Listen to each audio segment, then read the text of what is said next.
Sir మీకేం అవ్వలేదు కదా? త్వరగా డాక్టర్ని రమ్మనండి. బయట క్రౌడ్ క్లియర్ చేయండి. నాకేం పర్లేదు, ముందు ఆ కమాండోస్ని పిలిపించండి. Yes sir. Thank you so much అమ్మా, ఇంతమంది ప్రాణాలని కాపాడినందుకు, మా ప్రాణాలకి మీ ప్రాణాలు అడ్డేసినందుకు. It's our duty sir. Well done అమ్మా. Thank you sir. సార్ రండి సార్.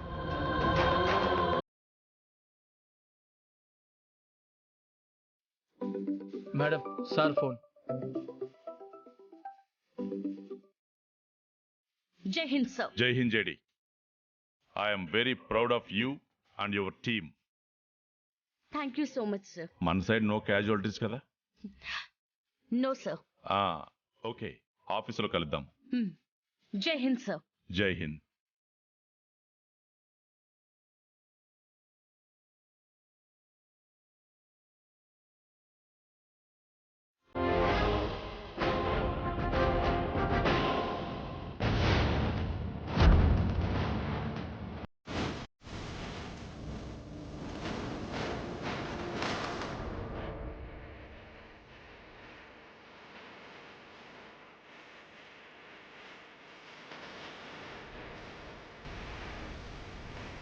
ఒక్క రోజులో ఎంత విధ్వంసం! అసలు ఏమాత్రం సంబంధం లేని మనం ఇరుక్కున్నాం. ఈయనేంటి అటు తిరిగి ఇటు తిరిగి వెళ్ళిగా నన్నెరికించే ప్రోగ్రాం పెట్టుకుంటున్నాడు? ఆ గవర్నర్ సార్ కోసం వచ్చి మనల్ని పట్టుకోవడం ఏందో. ఆ గన్ను గుండాలను తలుచుకుంటేనే ఒళ్ళంతా చల్లబడిపోతా ఉండదు. దేవుడి దయ వల్ల ప్రాణాలతో బయటపడి ఉండాము. దేవుడి దయ వల్ల కాదు, ఆ పోలీసుల దయ వల్ల. వాళ్ళు ప్రాణాలకు తెగించి ఆ కిడ్నాపర్స్ నుంచి మనల్ని కాపాడారు. అంతమందిలో ఆ అమ్మాయి ఫైట్ చేసిన స్టైల్, చావుని చూసి అందరూ పరిగెడుతూ ఉంటే ఆ అమ్మాయి ఒక్కరితే చావుకెదురెళ్ళి నిలబడి అందరినీ కాపాడింది. అవును,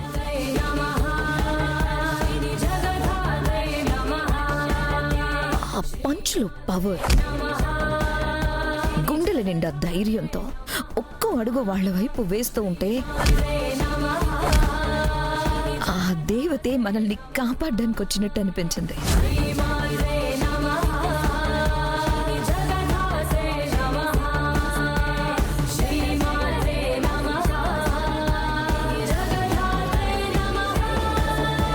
ఏంటి ఆ అమ్మాయిని పొగుడుతూ ఉంటే నువ్వు మర్చిపోతున్నావు?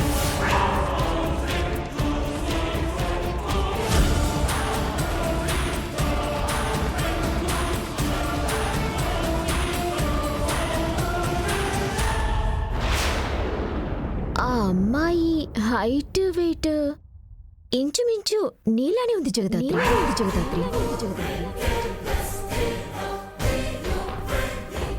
కదా నిషి, ఆల్మోస్ట్ అన్ని ఫీచర్స్ మ్యాచ్ అయ్యాయి.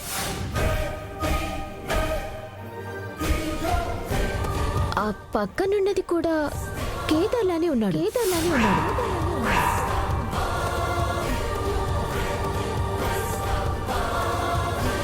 ఎలుకని చూసి భయపడ్డం కాదు, అలాంటి వాళ్ళని చూసి నేర్చుకో.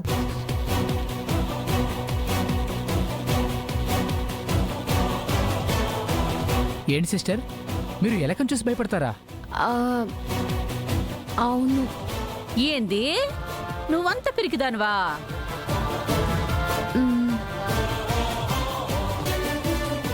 అమ్మయ్యా, జస్ట్ మిస్. ధాత్రి మీద అందరికీ డౌట్ వచ్చేసింది అనుకున్నాను. అర్జెంటుగా టాపిక్ మార్చాలి. వదినా, మిమ్మల్ని నేను ఒకటి అడుగుతాను, ఏమనుకోరు కదా? ఏంటి? ఇప్పటిదాకా మీకు అన్నయ్య మీద ఎలాంటి ప్రేమ లేదనుకున్నాము, ఆయన గురించి మీరు ఆలోచించడం లేదు అనుకున్నాము. కానీ కానీ ఇవాళ మీ కన్నయ్య మీదున్న ప్రేమ అందరం చూసాము వదినా. మనసులో అంత ప్రేమ పెట్టుకొని ఆ ప్రేమంతా మీ కోపం వెనుక ఎందుకు దాచేస్తున్నారు వదినా? ఈ అమ్మేంది కౌశికిని ఇట్ట రెచ్చగొడతా ఉండది? కౌశిక్లో లేని ప్రేమని ఈ జగదాత్రే పుట్టించేలా ఉంది. అందరి సంతోషం గురించి ఆలోచించే మీరే మీ సంతోషం ఎక్కడుందో ఎందుకు అర్థం చేసుకోవడం లేదు వదినా?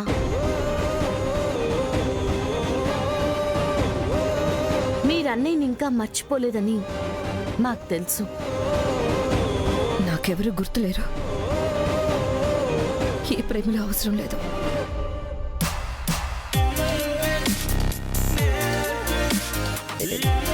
అదే నిజమైతే ఇవాళ బాల్ ని మీరు అన్నయ్యకి ఎందుకు ఇవ్వలేదు వదినా?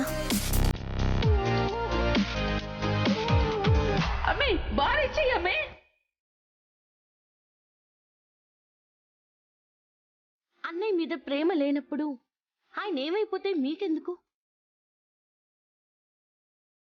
ఆయన చేతిలో ఉన్న బాల్ ఎందుకు లాక్కున్నావక్క? సురేష్ ప్లీజ్ బాల్ ఇవ్వు. బావకేమైనా అవుతుందని ఎందుకు భయపడ్డావు?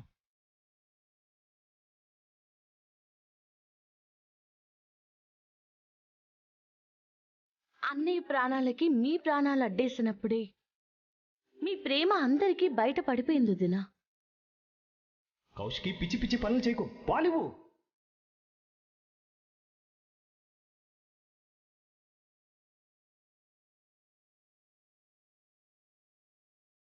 చెప్పండి వదినా, మీకు నిజంగా అన్నయ్య మీద ప్రేమ లేదు?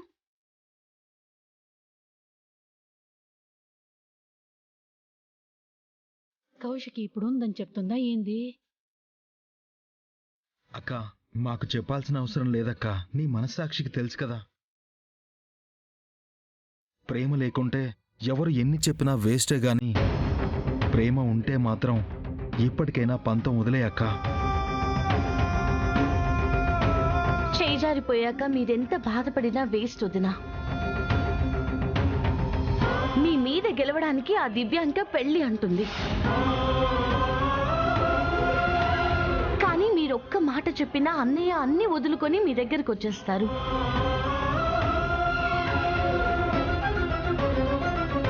అన్నయ్యకి మీరంటే అంత ఇష్టం వదినా. సురేష్ ప్లీజ్ బాల్ ఇవ్వు.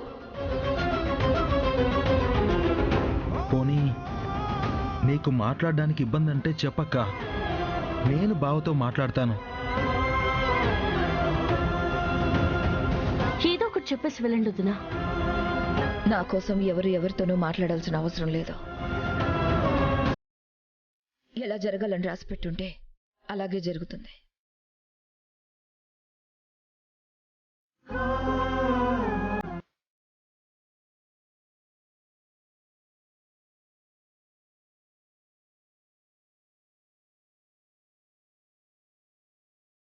వదిన ఆయన్ని వద్దనుకుంటే మధ్యలో మీ ఇంట్రెస్ట్ ఏంటి? అయినా నిన్ను ఈ ఇంటి విషయాల్లో జోక్యం చేసుకోకని చెప్పాను కదా. దరిద్రం పోయిందని మేము సంతోషపడతా ఉంటే మీరేంది మళ్ళా తీసుకొచ్చి ఇంట్లో పెడదామంటున్నారు? దరిద్రం ఏంటత్తయ్య? ఆయన ఈ ఇంటి అల్లుడు కదా. ఆయన మా ఇంటి కదా అల్లుడు. మాకు నచ్చినట్టు మేము చూసుకుంటాం. మీకేంటంట మధ్యలో?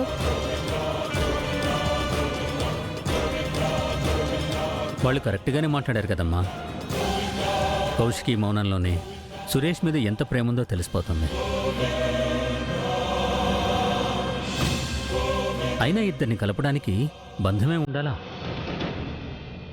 మంచి మనసుంటే సరిపోదా? అర్థం చేసుకునే మనసే ఉంటే వదిన మాటల్నే కాకుండా కష్టాన్ని కూడా అర్థం చేసుకునేవారు మావయ్య.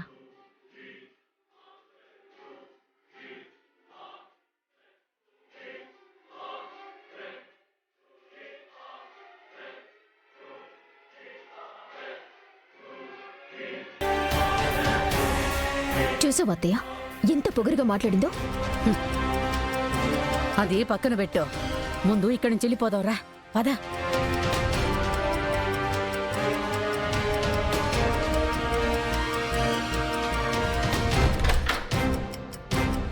ఏమైందమ్మా?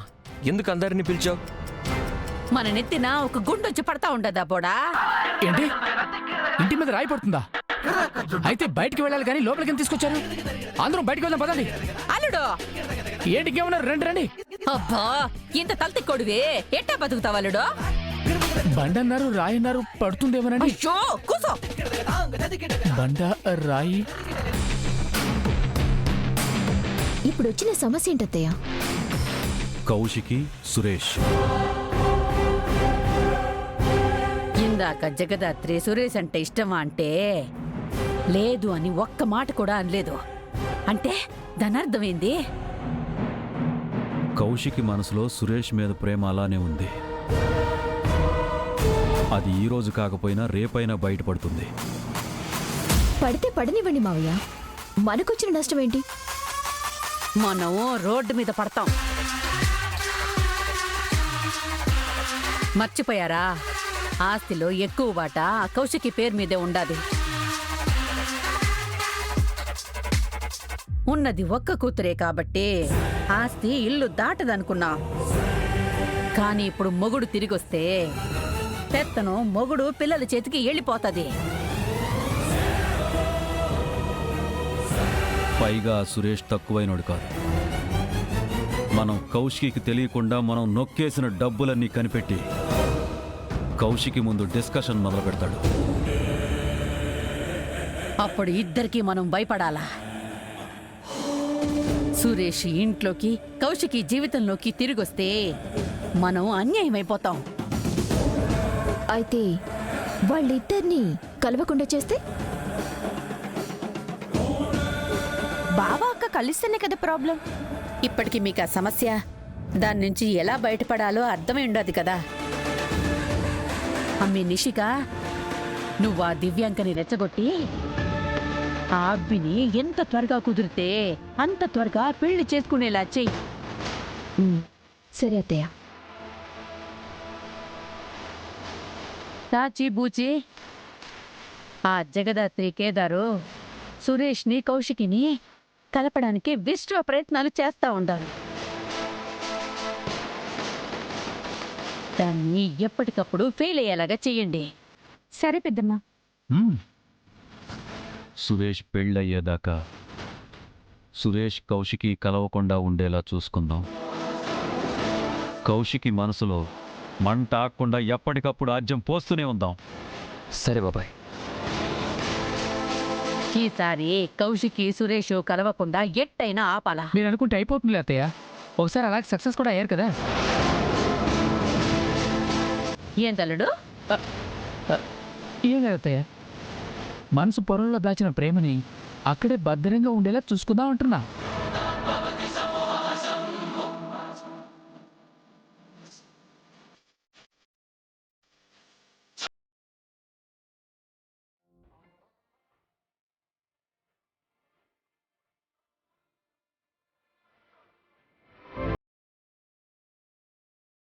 ఇవాళ న్యూస్ పేపర్ ఇక్కడ పడేశారేంటి?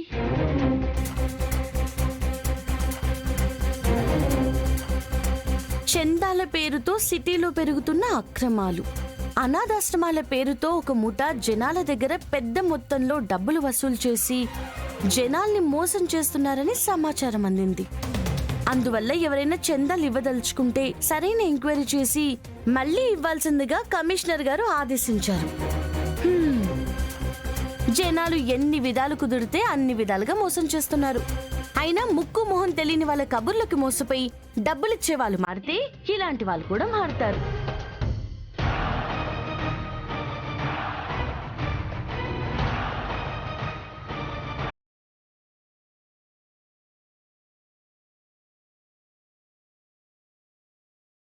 నమస్తే మేడం. నమస్తే అండి.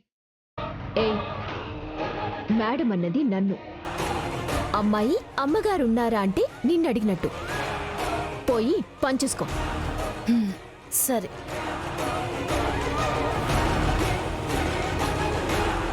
చెప్పండి మేడం, ఇది వజ్రపాటి కౌశికి గారిల్లేనా? కాదు, వజ్రపాటి నిషిక గారి వారిల్లు. అయితే ఏంటి, వచ్చిన పని చెప్పండి. సరే అయితే వెళ్ళిపోండి. మేడం, మీరా? కొత్తగా పెళ్ళయి ఇంటికొచ్చిన కొత్త కోడలు మీరే అన్నమాట. మీ గురించి చాలా విన్నాం మేడం. పూజారిని కలవడానికి వస్తే దేవుడి దర్శనం అయినట్టు మీరే కలిశాక ఇంకా వేరే వాళ్ళతో మాకు పనేంటి? చెప్పండి, ఏ పని మీద వచ్చారు? ఊరి చివర ఒక అనాథాశ్రమం కడుతున్నాం మేడం. కాలనీలో అందరినీ చందాలు అడుగుతున్నాం. చందా కోసం వచ్చాం మేడం. అందరికంటే ఎక్కువ చందా ఇచ్చిన వాళ్ళ పేర్లు ఆశ్రమం ముందు వాళ్ళ జ్ఞాపకార్థంగా శిలాఫలకం మీద చెక్కించి పెడదాం అనుకుంటున్నాం మేడం. అయితే అందరికంటే మేమే ఎక్కువిస్తే వజ్రపాటి నిషిక, వజ్రపాటి యువరాజ్ అని పెడతారా? పెద్ద పెద్ద అక్షరాలతో రాయించి పెడతాం మేడం.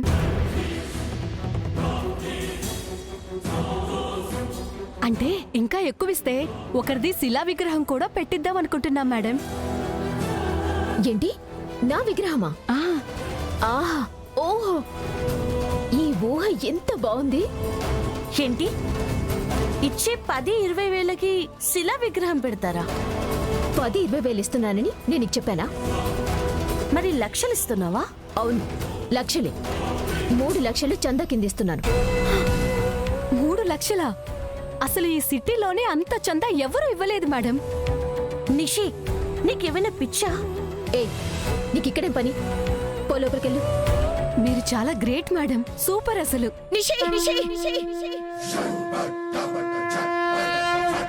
బుర్ర పనిచేస్తుందా నీకు? అలా అంటారేంటదినా? మరి ఎవరైనా చందా కింద 5,000 10,000 ఇస్తారు. ఇలా లక్షలు లక్షలు ఎవరైనా ఇస్తారా? నేనిస్తా అన్నది మీ డబ్బులు కాదు కదా. ఆఫీస్ నుంచి వచ్చే ఆదాల్లో మా వాటాలో వచ్చే డబ్బుల్లో నేను ఇచ్చుకుంటా. ఏమైందమ్మీ, ఏంది గొడవ?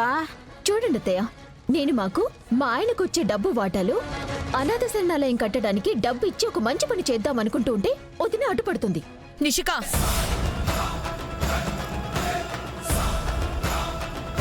నీకు చాలా సార్లు చెప్పాను ఈ ఇంట్లో మనుషుల్ని వేరు చేసి మాట్లాడొద్దు అని. కానీ నువ్వు మళ్ళీ మళ్ళీ అదే తప్పు చేస్తున్నావు. అమ్మీ కౌశికి, వచ్చిన వాళ్ళ ముందు గొడవ ఎందుకు చెప్పు? అయినా డబ్బుల్ని వేస్ట్ చేయడానికి అడగడం లేదు కదా. అలా ఎలా ఇస్తాం అత్తయ్య గారు? ఇందాకే నేను న్యూస్ పేపర్లో కూడా చదివాను. ఇలా చందాలు ఇవ్వమంటూ మోసాలు చేసే గ్యాంగ్ సిటీలో తిరుగుతుంది, జాగ్రత్తగా ఉండమని పోలీసు వాళ్ళు కూడా చెప్పారు. ఇప్పుడు వదిన్ని ఏం చేయమంటున్నావు? వీళ్ళు చెప్తుంది నిజమా కాదా అని ఎంక్వైరీ చేసి నిజానిజాలు కనుక్కొని అప్పుడు ఇవ్వడం మంచిది. అవును, జగదాత్రి చెప్పింది కరెక్ట్. ఇలా ముక్కు మొహం తెలియని వాళ్ళకి లక్షలు లక్షలు ఇచ్చే బదులు నువ్వే వెళ్ళి కనుక్కొని ఇది నిజమని నీకు నమ్మకం వచ్చాకే డబ్బులు వినిషిక. ఆపండి, ఇందాకటి నుంచి చూస్తున్నాను ఫ్రాడ్, మోసం చేసే వాళ్ళని మాట్లాడుతున్నారు. వీళ్ళు మోసం చేస్తున్నారని మీకెలా తెలుసు? కాదని నీకెలా తెలుసు? వీళ్ళు నీకు ముక్కు పరిచయమై 3 నిమిషాలు కూడా కాలేదు. వీళ్ళు చెప్తుందంత నిజమని నువ్వెలా నమ్ముతున్నావు? వాళ్ళని అనుమానించే అవసరం నాకు రాలేదు కాబట్టి. అయినా ఫ్రాడ్ చేస్తున్నారని ఎలా తెలుసుకుంటారు? నేను చెప్తాను. మీరు పెట్టాలనుకుంటున్న ఆశ్రమం పేరేంటండి? ఆశ్రమం.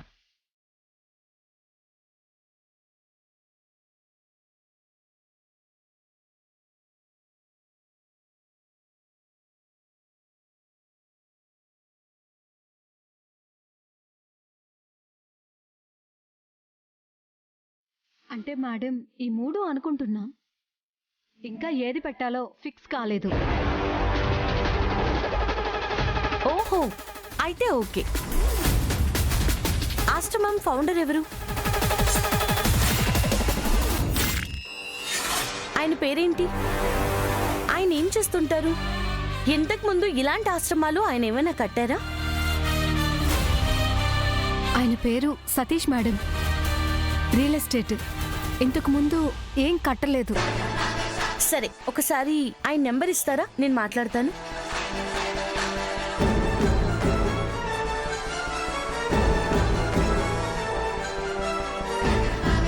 ఏంటి షాక్ అయ్యారు? ఈ క్వశ్చన్స్ కి మీరు ప్రిపేర్ అవ్వలేదా?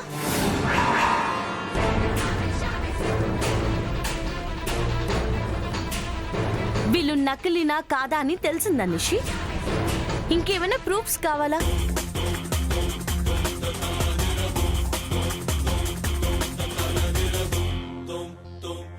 ఒక్క రూపాయి కూడా వీళ్ళకి ఇవ్వకండి వదినా. సరే జగదాత్రి, డబ్బులు ఇవ్వరా? ఎందుకివ్వరు? ఎవరు సొత్తనివ్వరు? నేనేమైనా మీ కంటికి పిచ్చిదల్లా కనిపిస్తున్నానా? అయినా మీరేంటి దాని మాటలు విని నాకు డబ్బులు ఇవ్వనంటున్నారు? నేను వాళ్ళకి 3 లక్షలు ఇస్తానని మాటిచ్చాను. నేను వాళ్ళకి డబ్బులు ఇచ్చే తీరుతాను. నన్ను ఆపే హక్కు ఎవ్వరికీ లేదొదినా. ఆఖరికి మీకు కూడా. అహంకారంతో నీ కళ్ళు మూసుకుపోయాయి నిషి. నీ చెవులు మంచిని వినడం మానేశాయి. వాళ్ళు మోసం చేస్తున్నారని మా అందరికీ అర్థమైంది. నీకు అవ్వలేదా నిషిక? వాళ్ళు మోసం చేసే వాళ్ళు కాదో నేను తేల్చుకుంటాను వదినా. వాళ్ళకి 3 లక్షల చందా ఇవ్వాలి. 3 లక్షలు కాదు కదా, 3 రూపాయలు కూడా ఇవ్వను. 3 రూపాయలు కూడా ఇవ్వను.